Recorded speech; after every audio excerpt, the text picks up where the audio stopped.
I am so over the Kansas City Chiefs. It's not even funny.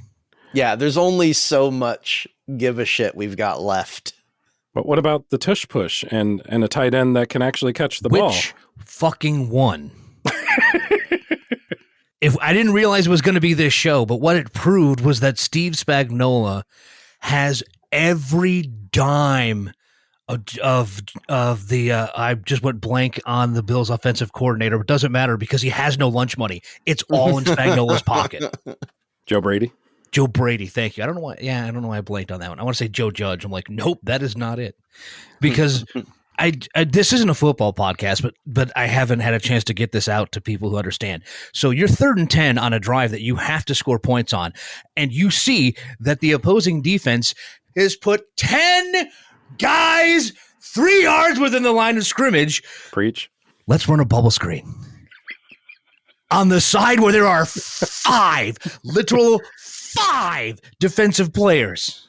Let's still run that bubble screen. Let's not give our quarterback a play in the huddle that he can audible to should they see something ridiculous like the only person within 5 yards is the safety who's standing way back and all you had to do is jump and toss and you had probably a first down and a far better shot at that game.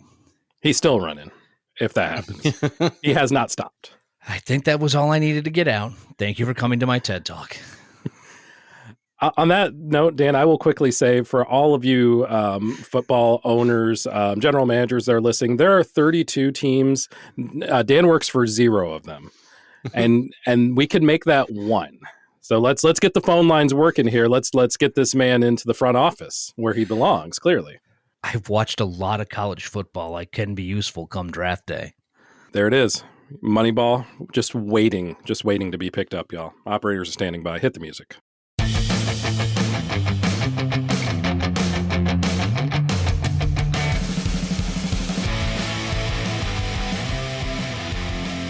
And this is probably the only episode where that entire intro was entirely relevant. Yeah, we lucked into that one or fell ass backwards into it. I'm not sure how that works. We may have fallen ass over tea kettle into that one.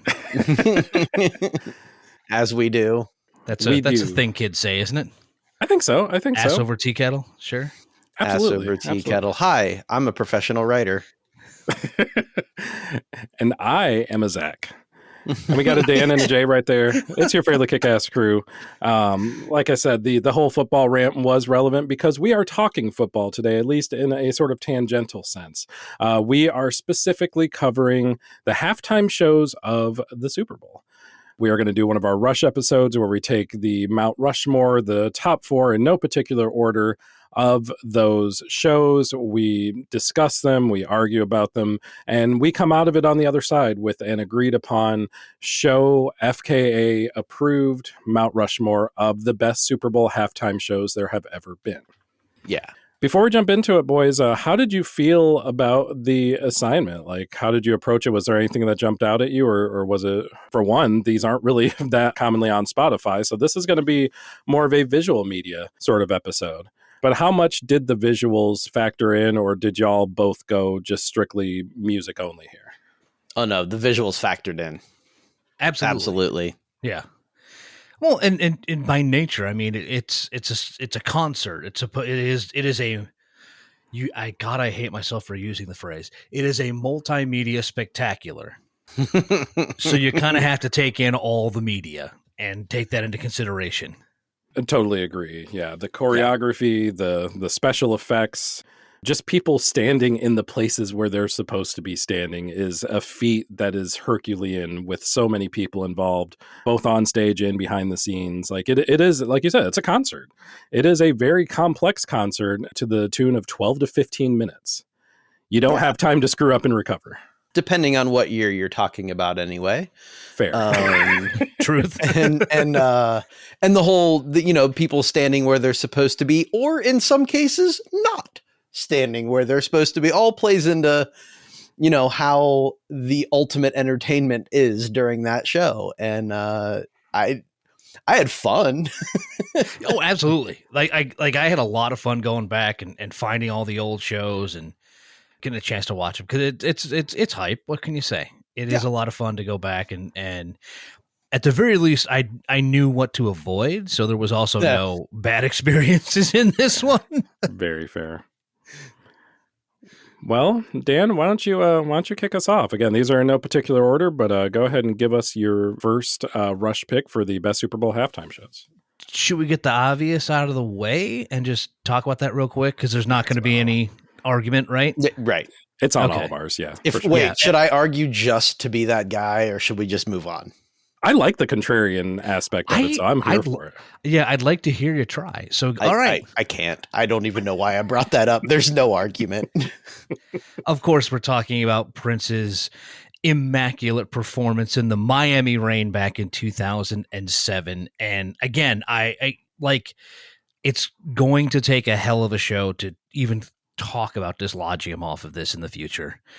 I just like the rain and then the guitar solos and the bands and the performance. And I mean, look, there's not a whole lot that needs to be said. You know the rules of this show, but honestly, the greatest, period.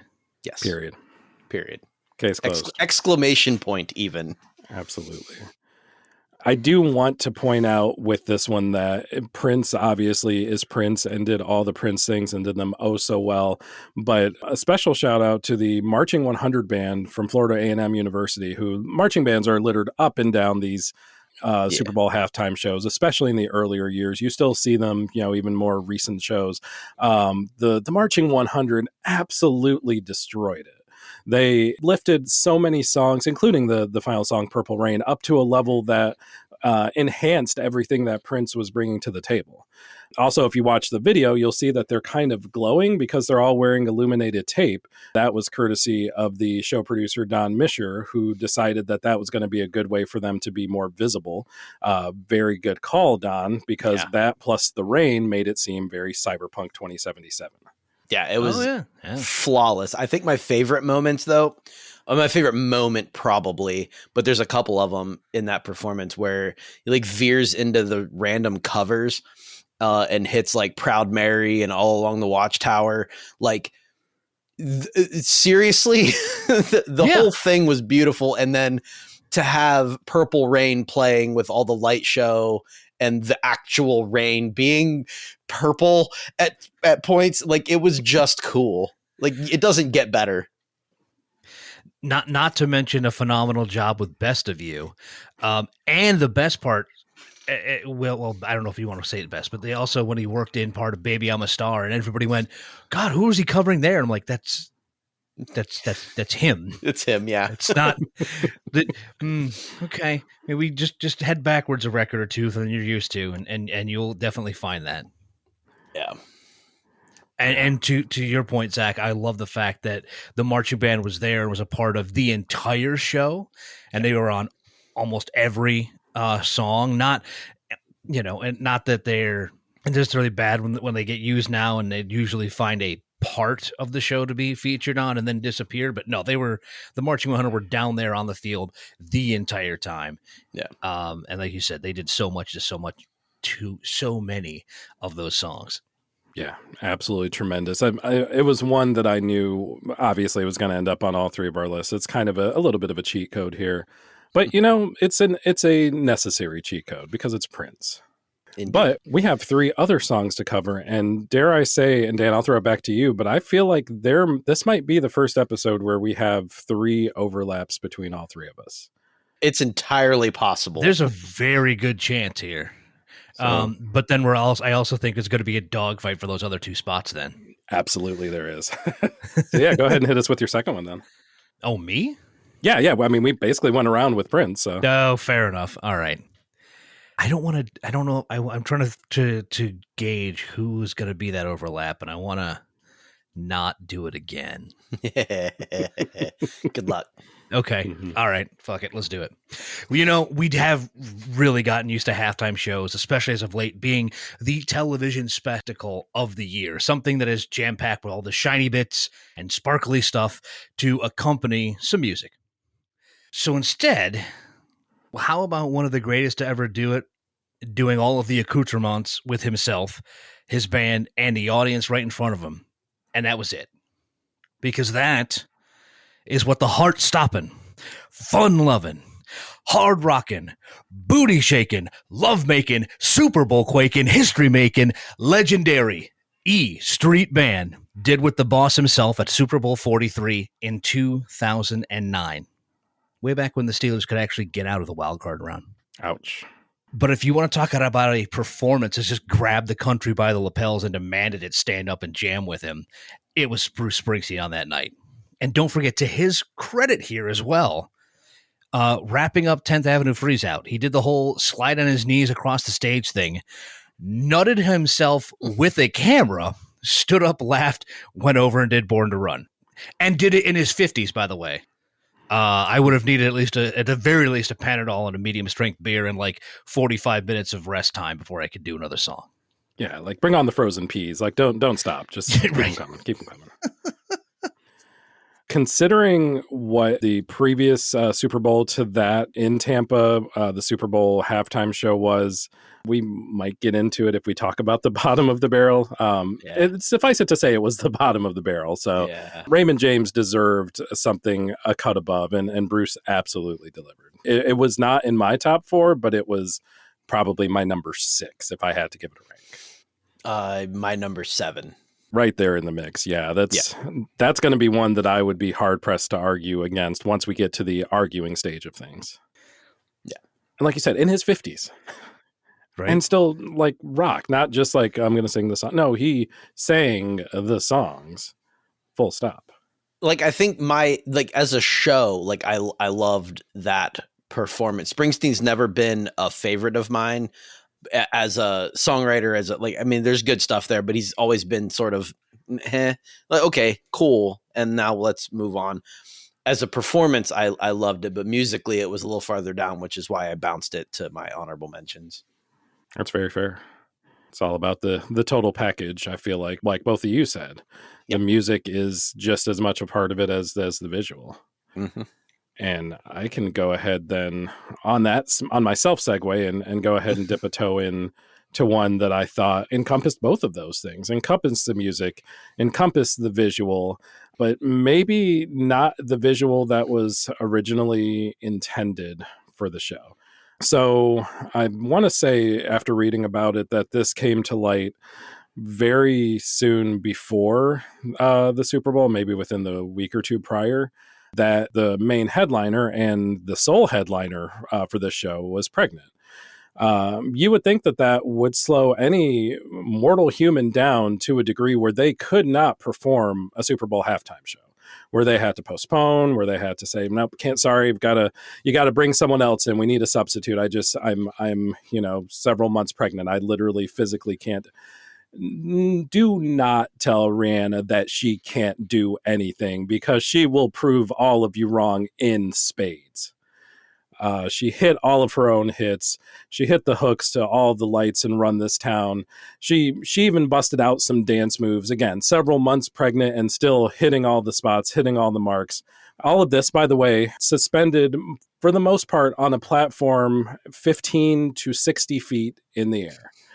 I don't know if she's afraid of heights. She might be, but she still killed it regardless. Just the fact that this performance would have been great, no matter what Rihanna's status there was, is one thing. But to me, the fact that she was carrying another human with her this whole time is nothing short of just magnificent. Yeah, sure. It's not on my list.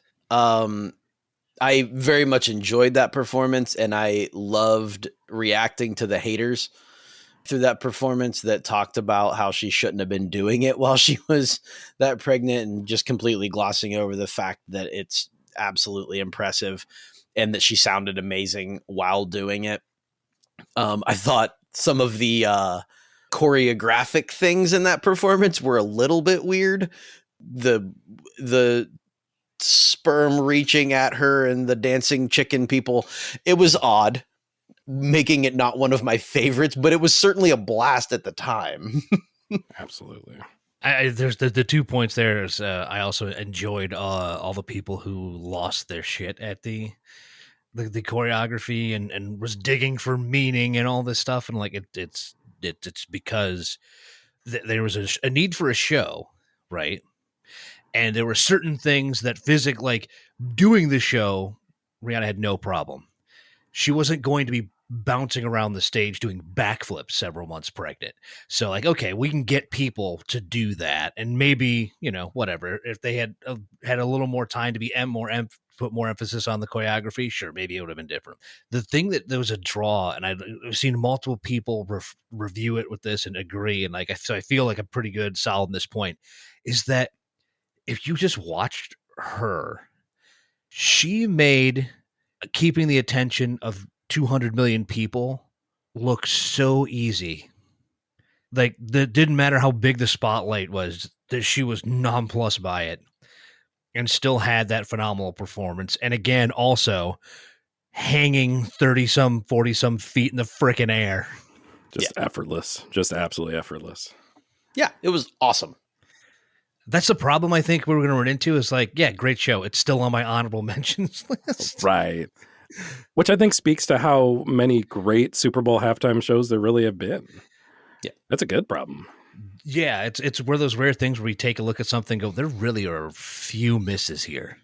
Oh, there are some misses. Don't get me wrong. Yes, sir. Which we can talk about those if we want. Some of these are amazeballs for how bad they are.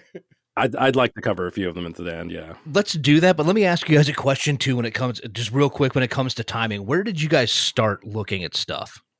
90. Okay. Well, 67 through 89 weren't really halftime shows. It was like there was like marching band stuff, which is cool, and there was it just wasn't, I don't know. It was weird. No, and that's kind of where I wanted to get at and kind of make clear is that there was a point before the Super Bowl halftime show wasn't really a thing before the early 90s, and then it became an entertainment tentpole. Well, maybe we'll talk about the guy that made it that much a little later on too. We can. Well, let's bump it over to Jay then. I know you mentioned starting at 90 and going forward. Is your first choice somewhere closer to the 90s, or is it closer to today or somewhere in between? You know what? I can go back that far. Maybe not all the way back to 90. There were some interesting things that happened back then. You mentioned how like Rihanna did the thing where she was up in the air, but you know what she wasn't on? She wasn't on a goddamn helicopter. You know who was? Diana Ross in 1996 for Super Bowl 30. Am I right there? Is that accurate? Cool. I did not do the math. That is Super Bowl 30. Yes, good call. Sweet. I mean, listen, you got a helicopter that lands in the middle of the field. Like, she jumps in, waves to the crowd, and flies off. How cool is that? There, not to mention the fact that she's Diana Ross and she sounds amazing, and hit all of her, like, I mean, maybe not all of her big hits because she has so many, but all the outfit changes, like every single song that she did, she had a change in outfit, never missed a beat. And the giant cape that like just completely, I don't know what the word, devoured the whole stage. It was awesome. Rising during Ain't No Mountain, once like she floats up during Ain't No Mountain. Just come on. Classic. One of the probably the best, well, the second best performance, let's say, or one of the two best performances of the 1990s for Super Bowl halftime shows. Like, to me, the only knock I had, and I really can't like quantify this, but it just, for me, it didn't work as well. Like, her songs didn't work as well on the Super Bowl stage. As a pure performance, as a pure concert, yes, absolutely. Put it on every Rush list that I have, you know, without a doubt. But specifically to that Super Bowl stage, I felt it didn't fall flat. It still sounded good. She sounded great, but it just didn't work for me for some reason. That's fair. That's Springsteen for me. So absolutely. Absolutely. I also think it's a point where the halftime show is just learning what it can be. Yeah.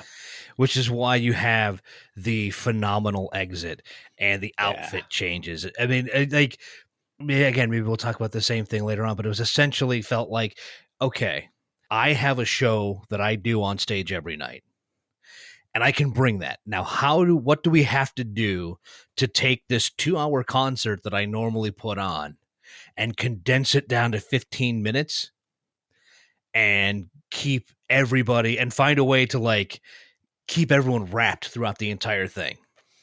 I think they really managed to do that. But I also think some of what they did, like with the helicopter and all the theatrics that were involved in this one, were in response, not response, but like were as a part of the realization of what had happened the year before, which I also put on my list in the honorable mentions just because of how ridiculous it was. It was rough. But it was campy, and it was, we can talk about it later because I know it's going to be on somebody's bad list. But the Disney Run thing that happened in '95, that was just spectacle. There was the music was barely there. Sorry, Tony Bennett, and Patti LaBelle, but the music was barely there. So like they brought the music and the spectacle into this one, and it was really kind of the first one of the Super Bowl shows that managed to do that. And maybe I need to give that 95 show more leeway because, Dan, what you said kind of clicked for me when you said they were just trying to figure out what they were, what they could do, what they could achieve. Maybe that same show with the same producers 5 years later is completely different and 100 times better because maybe they understand the framework a little more. They stuck their neck out. I will give them credit for that, And it was Disney that did it. So like 5 years later will be the end of the Eisner period. So I don't know. We'll see. Yeah. It was interesting. That's a different show in a whole lot of other ways, probably. For sure. Maybe Indy is only part of the show and not just the stunt show from Disney MGM brought over and done in the football stadium. Yeah.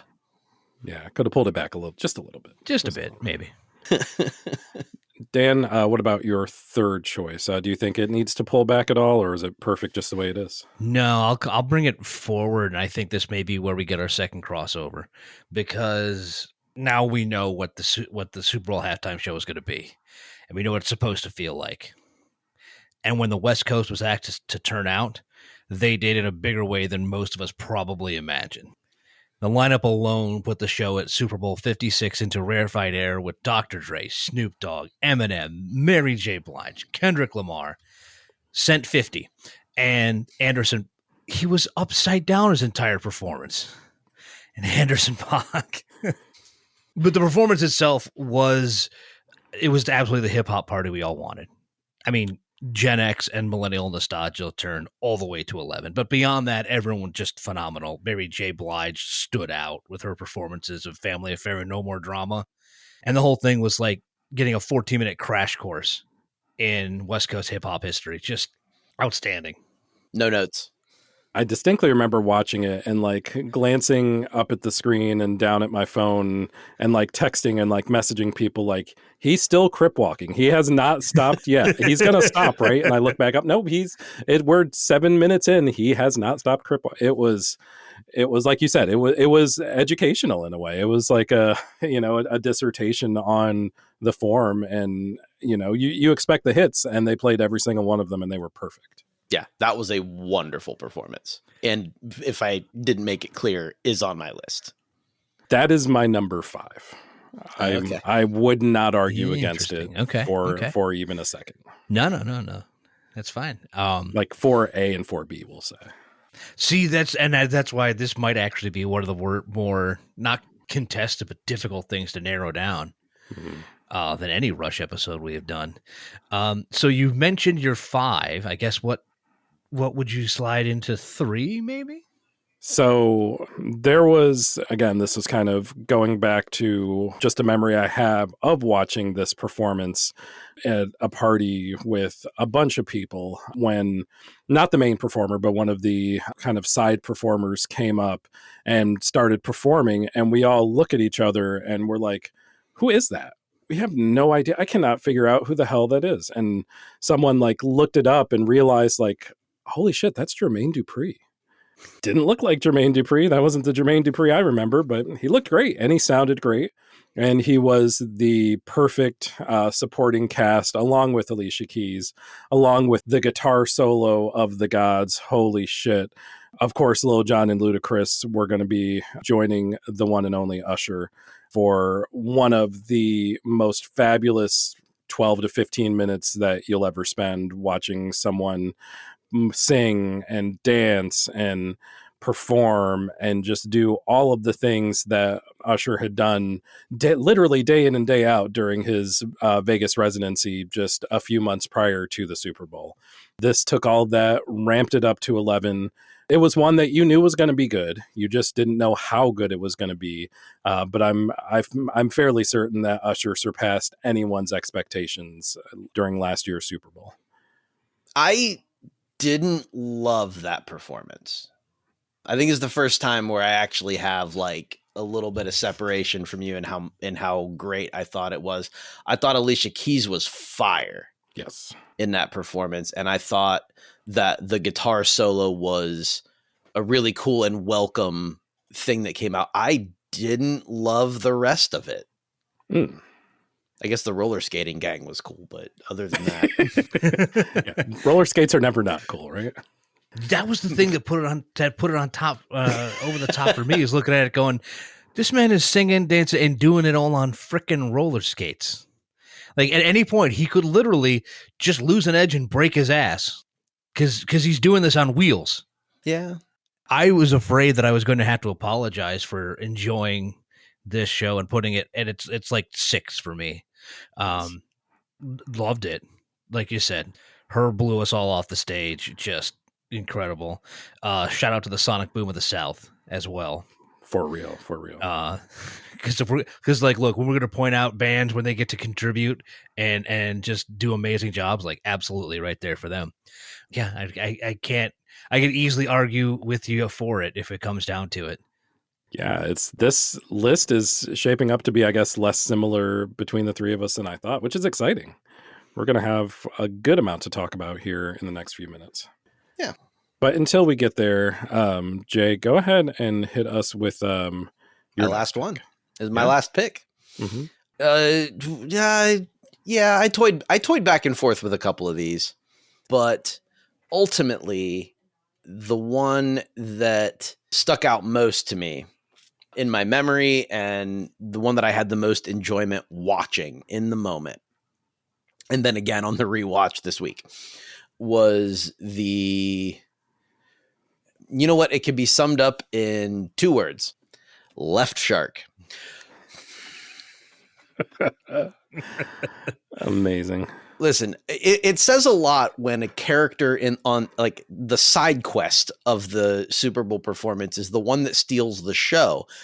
But that doesn't take anything away from the rest of the show. It's just, illustrates how absolutely awesome that guy in costume was.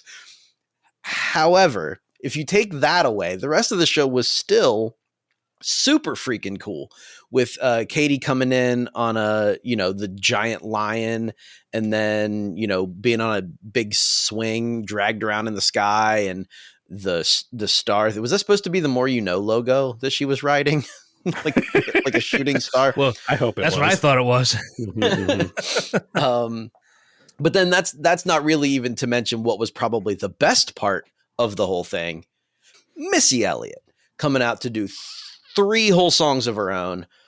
And she stole the show. It may as well have been her performance with Katie on the other side, except that all the theatrics were like 60s psychedelic themed and very much up Katie's alley. But man, Missy was clutch, and Lenny Kravitz comes out. Like, listen, I love all 3 of them unabashedly. Granted, recently Katie less so, but that show was musically and theatrically had all of it. I will 100% agree with, to me, my favorite part of the show was the Lenny Kravitz bit, him and Katie playing off of one another up on stage. I thought that was very cool. I thought that was very well done. Katie hyping up Missy Elliott, also very well done. And Missy speaks for herself as far as, I mean, she's a legend. She's clearly a legend. I don't think we need to quantify that one at all. I feel like the rest of the show maybe fell a little bit flat to me, but I feel like it was certainly, I think coming into this, seeing that on the list and thinking, oh, this is going to be a bit of a stinker. It wasn't. No, it was a good show. It was a good show. It didn't hit my top 4, but it was good. Yeah, I think I had like 7. No notes there. Right, you know, you got to let her bringing in Lenny Kravitz for the Hunger Games shout out, unintentionally, but maybe wholly intentionally for all the meme makers. Cinna forever. Intentionally unintentional. Yes. Perfect. Yeah, heck of a pick. I was curious. That was one of those I earmarked and thought like maybe one of them will dip a toe into this one. I wasn't sure, but yeah, no arguments at all. Cool. What do we got left? So, who still has a pick? I still have one, and Dan, I think you have one. Or if you don't, I missed one of yours. No, I think I do. Okay. God, I've got 2 to pick from, and I don't know which way to go. Ooh, coin flip. Left or right? Left, I guess. Since we were just talking about the shark. Yeah. All right. There we go. So, remember I was literally just talking about the spectacle and over-the-top everything and the theatrical part that kind of helps bring the music together and the thing we kind of demand for our halftime shows now? Yep. Well, Indy got all of that and a lot more in 2012 when what felt like the perfect fit came together, actually. Just to ask yourself, what artist could fill an NFL stadium with her presence alone? The Material Girl herself, as Madonna put on one for the ages of Super Bowl 46. And it tells you how commanding a performance that can be when she does a relatively limited set list, like really like 6 songs, the short medley comparatively. And right in the middle of it is a brand new song that could generously be called meh. Generously be highly meh.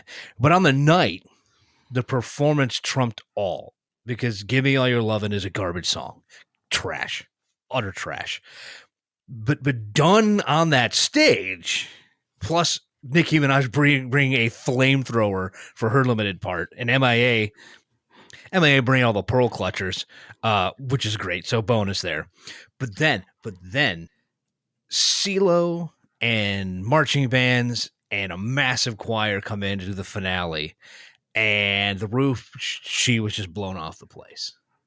And not just because I was having like 80s night flashbacks there and substances and such, but because Like a Prayer was unbelievably turbocharged. In total agreement about Like a Prayer.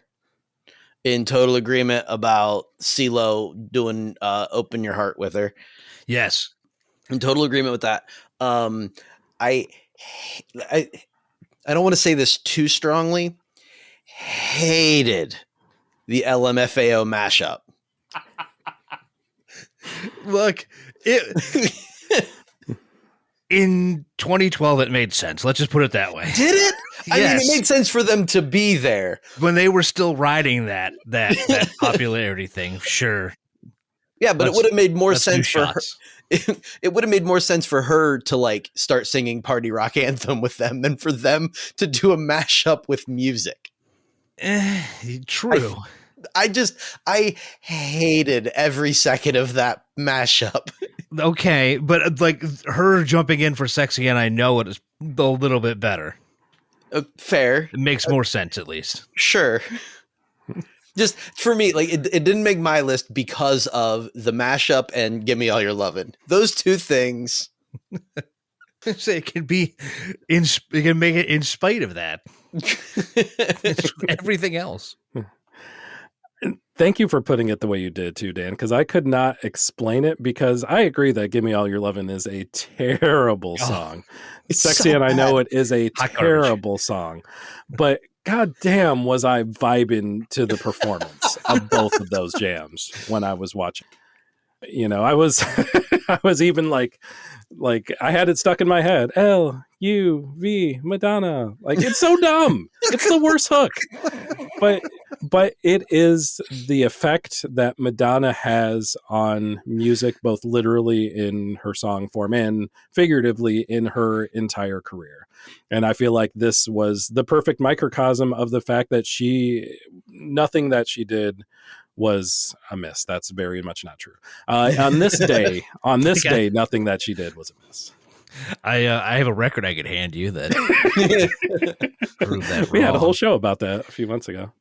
Yeah. Scroll down your podcast provider dial to Wait, to check did that we out. talk about the American Life record and I completely blanked it out of my mind? I hope we did. It I needed don't to be. remember doing it. It needed to be talked about. I'm sure, like, I think some of the singles got absolutely lambasted when we did a re-rack.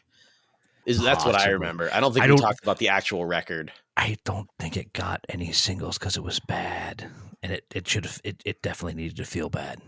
It was a pretty rough listen. Yes. Not a rough listen. The Madonna halftime show, which was also my final pick for the Rush. Okay, thank you for bringing that back around. I'm gonna get outvoted on that one. So let us real quickly. That was the last one with that double up between Dan and myself. So let's cover what we have so far. We're going to go through the kind of singletons first, and then the ones that have two of us associated with it, and then of course the Prince tier. Dan, you were riding solo with Bruce Springsteen and the E Street Band and the Miami Horns from Super Bowl whatever in 2009. I can't do Roman numerals. I don't know why I tried. Jay, you've got a couple with Diana Ross in 96 and Katy Perry, Lenny Kravitz, Missy Elliott, and the Arizona State Marching Band in 2015. Mm-hmm. I also have a couple of solos with Usher and 17 other people in 2024 and Rihanna basically by herself in the year prior in 2023. We then have a couple, Dan and Jay, both of you agreeing on Dr. Dre, Snoop Dogg, and the whole West Coast family from 22. Dan and I with the Madonna group from the decade prior in 2012. And then, of course, the three of us invoking Rule 1 with Prince from 2007. Did I miss any before we jump into the discussions? Nope. Nope, You that's nailed everything it. I got. Sweet. Okay. I think that makes the final tally pretty easy, though. We've got Prince. Yep. And then Dre and Madonna, So then because those are last the only one's ones just up for that grabs. doubled up. So we only got to choose one. Oof. Oh, okay. You That's make it more seem interesting. easy, bro. Right? As I say, that's more interesting, a little more interesting than I thought it was going to have to be. But you make a very good point because you're not going to like push J or I off of Dre. Mhm. Nor would I want to or try to. And I That's would the try to push you off Madonna, but it's not going to happen. No, sir. That's the No, thing sir, is it's like, not. that's when we admit like she rolled a flaming dumpster past the entire country, and we all just kind of watch it go by. We're like, all right, what's next? Keep going. I think like in the moment, I don't remember what my reaction was in 2012 when that happened, but on the rewatch this week, I was left with like terminal. What was that face? So just on those two moments in the performance, it's fine. I'm outvoted. I get it. Happens to the best of us. Uh-huh. I can make part of this, I think, easy, and I can relinquish any claim on Bruce and the E Street Band, mostly because I've said my piece, and I don't think I'm going to have any new things to say. And I'm also being reminded of just like how much better is a relative phrase, but kind of how many other options there necessarily are to go with that. And again, I won't stop liking that show, obviously, but still, Sure. there are plenty of other places to put on this high level. Yeah. These? What the hell? These. These. You invented a word. I did. And I don't even know what for. If I were to try to push at all for anything on my list, it would be for the Katy Perry performance on the back of Missy Elliott. If I were to throw my weight behind one of Zach's two picks, it would be Rihanna. Interesting. That is not the direction I expected you to go, to be totally honest. because I was ready to relinquish the Rihanna pick, not because I thought that Usher was better. I just thought there were more of them. It was just quantity outvoting quality there. Yeah, well, okay, so yeah, there were a lot of people on stage at that moment, but how many of them were awesome? Okay, one of them was ludicrous. I will give you that. Damn. Luda taking sprays for no reason. Damn. My bad. There's It's disturbing reason. the peace. There's a reason. I didn't mean it. Word of mouth. I didn't mean it. It's all But the love. others were Alicia Keys and her. Yeah. Yes. And Which is why I was willing to do the opposite. And I would say I would be willing to throw a little bit more behind Katy Perry, but I would flip and also argue harder for Usher. Ursher. Ursher. All right, Luda. Sure. Damn. The man knows what's up. By the third or fourth show you do in a week, both the brain and the mouth are just gone. Fair enough. So we've cut it down to 3 then. Usher, Katy Perry, and Rihanna. Yeah. I mean, obviously, if I'm voting between those 3, I know which one I'm voting for because it's the one I picked. Right. Yeah, your vote's already there. That's fair. Well, I definitely need to get rid of one of mine because it definitely is not fair to have 2 in that fight. Dan, you said you were more Usher than Rihanna if you had to choose between. I know, I'm putting you on the spot. No, I'm going to say yes because I do really love me Alicia Keys, and that solo, putting it over the top in my brain. Yeah, I agree. There was so much going on, and like Jay said, not all of it was great, but a lot of it was great. So Rihanna is off the list. Diana Ross is off the list, but we still love her dearly, of course. I know that's what you make me feel bad. Like it's not like I hate any of these acts. Right. Right. It's not like I hate any of these performance. It's just trying to narrow this down. Royalty. Yeah. Between Katy Perry and Usher, I do think that Usher had the better performance as the headliner. And I do think that Usher's, just me, I mean, I'm not trying to speak for the group, but I do feel like Usher's cast of characters as a whole was better than Lenny Kravitz and Missy Elliott. Am I willing to say that? I don't know that I'm willing to say that. I would be willing to agree that Usher's performance was better than Katy Perry. This is excruciating. Oh man, we're nitpicking. We are splitting all of the hairs here. I'm willing to say that Usher's performance was better than Katy Perry, and I might even be able to say that her is more impressive than the Lenny Kravitz. But they're at least on par. Yeah, they're at least on par. But so my argument here is that the collaboration in the Katy Perry Lenny Kravitz thing is better than any of the collaborations really that went on even My Boo. Like I think what Katy Perry and Lenny Kravitz did was better than the My Boo duet. I agree. And then you're trying to decide whether Missy Elliott or Alicia Keys was better as a side act. I don't know.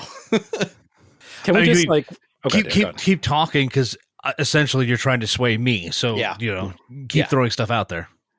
I mean, maybe we just make this easier and trash both of those options and go with Chubby Checker and the Rockettes from '88. Maybe that's the play here. Or we go with 1995's Patti LaBelle, Teddy Pendergrass, Tony Bennett, Arturo Sandoval, and Miami Sound Machine. Done. Put it on wax. Hold up. No. Absolutely not. Hold up, because we're also passing by the next time that they gave the reins to Disney, and we should just throw it away for Phil Collins, Christina Aguilera, Enrique Iglesias, Tony Braxton, and an 80-person choir from Georgia State University. Oh, and Edward J. Molmos. Real talk, I kind of like that one. That one wouldn't come up. I didn't want to say. I knew it wouldn't come up, so I didn't go back and watch it this week. I will say that it didn't make my worst spot. No. Yeah, agreed. It didn't make my worst spot. Yep. It didn't do great. Nope. Well, how about this then? If either A, we throw it to Dan to make the deciding vote, or we leave it up to the coin. Well, let's see if Dan is capable of making a decision first. I know that's a tough call. For sure. That's a really, really good question. Yeah. So my only arguments here is if we're saying Usher's better than Katy Perry, the duet is better in Katy Perry's performance. Yeah. We have Left Shark, and then on the other side we have Ludacris. Seems so unfair. Here's the problem: Put it is that way. you're throwing a pro in the con category here. I am? That's not helping you. Wait, which pro did I throw in the con category? I'm not sure what happened. Still fired strays at Luda. Oh. Luda's going to win this for me of all the people. I love this game so much. No. You still have a chance to flub this one, please, by all means. See if you can hold on to the ball. I'm Mark Complete Andrews in this thing all the way home. Go to the ground with the ball. Oh gosh. Well, if we say that Dez caught it, then we got to say that Ludacris caught it too. And by it, I mean the hearts of millions of people watching that day. Because it was just fun. As much as I maybe will shit on Luda as a performer and his performance in that Super Bowl halftime show, I cannot deny that it was a blast. It was a party. It was exactly the right vibe for the performance and for what the show was supposed to be. Fair enough. Oh, man. When you bring that, it's a very good point about kind of bringing a show for Atlanta. I mean, it was in Nevada that year, but we can pretend. Well, I just Mark Andrews that. Shouldn't that be a disqualification? And guess we're going Katy Perry then. Damn it. Well done, Jay. You earned this. You deserve this. A valiant win. Sure. I think I argued my points well, but I don't know. I feel dirty about that win. Hey, they say don't leave it to the refs, and what did I do? Again, the sign. Like, I would like to point to the sign that says "Never leave it in the hands of the judges," and you handed it to the worst possible judge. I really did. But the best part about it is that these are the four for us. Yeah. And that still leaves plenty of opportunities for y'all to argue about it right after I panic and forget that I did some things out of order. And were there any other honorable mentions you guys wanted to call out? I mean, really, the only other serious one that I wanted to call out was the J-Lo and Shakira combination, because that was pretty awesome. That was so good, dude. That was certainly right up there in my top 8 as well. J Balvin killed it. Bad Bunny killed it. Mm-hmm. Yeah, that was a fantastic show. Yeah, it's pretty good. Pretty good. I will call out some less than fantastic shows, just to throw those out there too. Let's talk about 2001 and NSYNC Odyssey. Somehow making Steven Tyler sound like Andrea Bocelli, which I didn't know was possible. Britney Spears was there. She did a cover of Walk This Way. I guess it could be considered a cover. It was warbling at best. Nelly somehow got 2 Super Bowls in a span of 3 years? That's not fair. Who allowed that? That was absolutely terrible, though, in every sense of the word. And then one in Atlanta, the most recent one in Atlanta from 2019, headlined by Big Boy, is what I should be saying right now, instead of saying headlined by Maroon 5. Yeah, I was like, what? Did I, what? Right? I had a moment like, wait a minute. Now, Big Boy was there and performed for 20 seconds along with Travis Scott, who whatever. But how do you have Big Boy on a card in Atlanta, Georgia, and you're like, let's throw him on last? Let's point out that the thing that everyone was talking about the next day had nothing to do with the actual show. It was just the fact that Adam Levine did it shirtless. Yep. That was it. You know what? So did Usher. Exactly. Right. But here's the thing. There was more to Usher's show than just the fact that he was shirtless. Yeah, we There hasn't been appreciate the anything to- abs.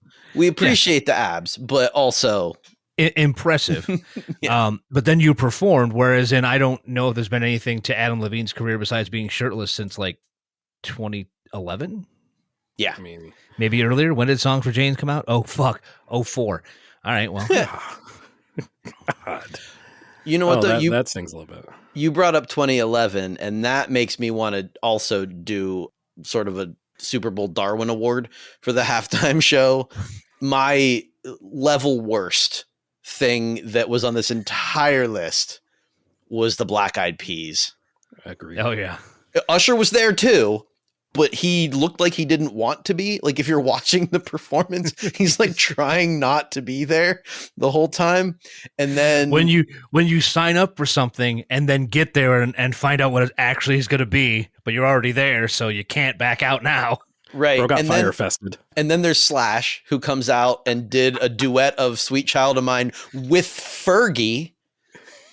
That's a thing that happened. I will say that Rolling Stone did a ranking of the Super Bowl halftime shows last year at this time, and they agreed with me that it was the worst, but they had my favorite write-up about it, which is saying something because I don't love Rolling Stone's write-ups on a lot of things. But they said, watching at the time, you instantly knew you were witnessing something magical and special, like seeing a unicorn cough up blood. That's so good. That's amazing. I also want to point out that because of that particular show, that group essentially broke up for several years because of it. Yeah. It's worth mentioning that in that same Super Bowl is when Christina Aguilera did her national anthem that was memorable. So that game was cursed from the start. Who won that game now that you mention Not the Steelers. Well, okay, so at least some things went on correctly. Yeah, that was Green Bay going over 31-25. Oh. Yeah. So I mean, it could be better. Could be. Unfortunately, it made AA Ron a fucking Super Bowl champion. At the time, we didn't know that was a bad thing. That's fair. That's fair. True. That's also fair. The more you know. Katy Perry, I guess to write that thing out. Right. I guess there's one, and I think I'm in the minority on this one, but I will also throw an honorable mention out to The Weeknd in 2021, simply on the fact that I think he did an incredible job given all of what he was handed and the restrictions around the pandemic Super Bowl. And it was like a masterpiece of production that we'll never see on that stage again, because he took part of the stadium, and they're never going to give seats up for the stage for the halftime performer again. Yeah. I think he's the best with what he had, and he's a phenomenal performer and did a lot of that draw by himself. Yeah. And that was the key. That's why I put in my notes is that was him. That wasn't, him and a bunch of dancers. Not that that's bad. I mean, obviously most of the shows that we talk about have accompanying dancers or, supporting acts. But to see him do that solo, essentially solo in, the hardest gig he ever played, I would venture to guess. Yeah. Phenomenal. Yeah, and he sounded amazing while doing it. Like just full stop. It was a great performance. I really don't have notes on why I didn't favor it, except to say that I think a lot of the theatricality was missing, but that's not his fault. That is not a knock on him at all. Yeah. It's a circumstance thing. And that's why I wanted to at least make it an honorable mention that you took crap circumstances and made the absolute best that you could, and did a very entertaining job with it. Yeah, absolutely. Agreed. But the real question is, what did we miss? Because we missed something. Somebody has a problem with me fumbling at the goal line. And that's why Katy Perry is on our rush, which consists of Katy Perry, Madonna, Dre, Snoop, Mary J. Blige, Kendrick Lamar, Eminem, and the rest. And, of course, Prince. And that's the only one that we won't listen to arguments against. But, Zach, if they have arguments against the other three, how do they deliver those to us? In so many ways. We are like the most accessible podcast there is. I'm sure that's true. That's accurate. That's probably quantifiable in some way. Absolutely. But prove us wrong. Prove us wrong on TikTok, Instagram, Twitter, and Threads at Fairly KickAss. Prove us wrong on our website, fairlykickass.com. Where you will not have so much of a ride-along Spotify playlist for this episode, but you will have a ride-along YouTube playlist for this episode, for any other episodes of the podcast, wherever you get them, literally anywhere. If you get them on Apple Music, cool, we got you. If you get them on YouTube, cool, we got you. Amazon Music, Spotify, anywhere else, we absolutely got you covered. Just search for Fairly Kickass. And also, just as a future tense for those who are listening to this before the upcoming Super Bowl on February the 9th, I hope you enjoy someone who could very well be considered the king of hip-hop music as we sit here today in the year 2025, that being Kendrick Lamar and SZA, who are both going to absolutely tear the house down as a part of the Super Bowl halftime show this year. And if your name happens to be Drizzy, just stay off of social media for the next 5 days.